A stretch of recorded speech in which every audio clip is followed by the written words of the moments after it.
From the Mount Washington Radio Group Online Newsroom, I'm Gare McKenzie, the Transportation Director for the nonprofit multi-service agency that provides transportation and other services to Carroll, Coos, and Grafton counties. Says volunteers are needed for the long-distance medical transportation program.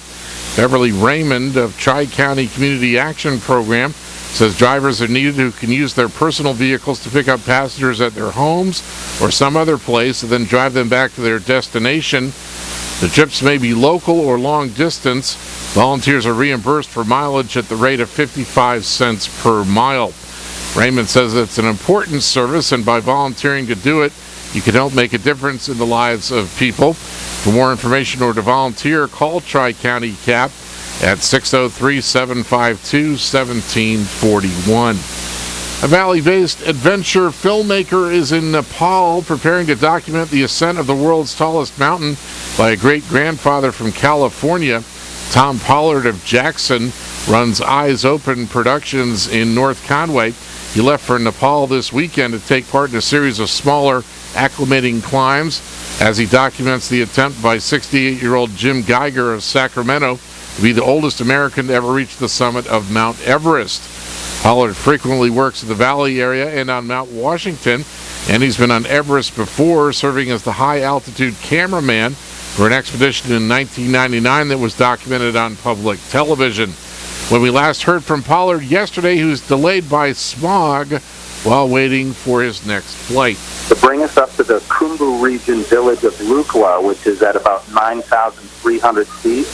Over the next 12 days, we're going to be trekking in slowly to Everest Base Camp to get ourselves to a position of about 17,700 feet. Because it takes so long for the body to adapt to the higher altitude, we'll only go so far as to ascend about 1,000 or 1,500 feet every day, after which time we'll stop and either have a rest day or move on just a little bit more the next day. So it's actually kind of a leisurely pace.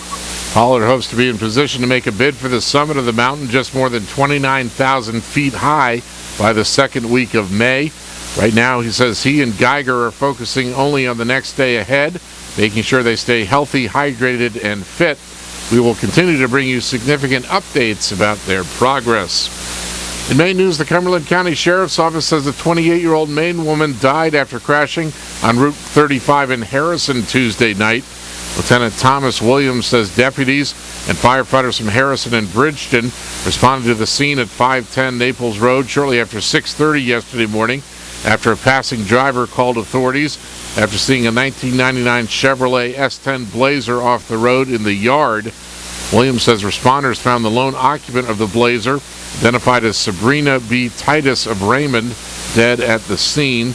She had apparently been driving northbound on Route 35 Tuesday night when she hit a frost heave just north of Carsley Road, hit a snowbank, went airborne and hit a rock wall, and then rolled over onto the driver's side, hitting a tree with the roof.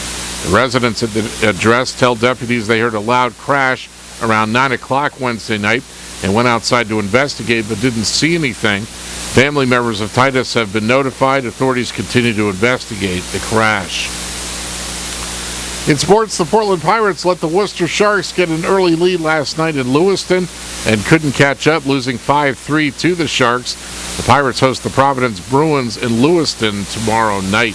The Toronto Raptors edged closer to their first playoff berth since 2008 with a 99-90 win over the Celtics last night in Boston. And a Baltimore Orioles split squad beat the Boston Red Sox 5-4 yesterday in Fort Myers, Florida. In the weather, mostly sunny today, highs in the lower 30s. West winds around 10 miles per hour. Mostly cloudy tonight. A chance of snow showers after midnight. Not as cold with lows in the lower to mid-20s with light winds.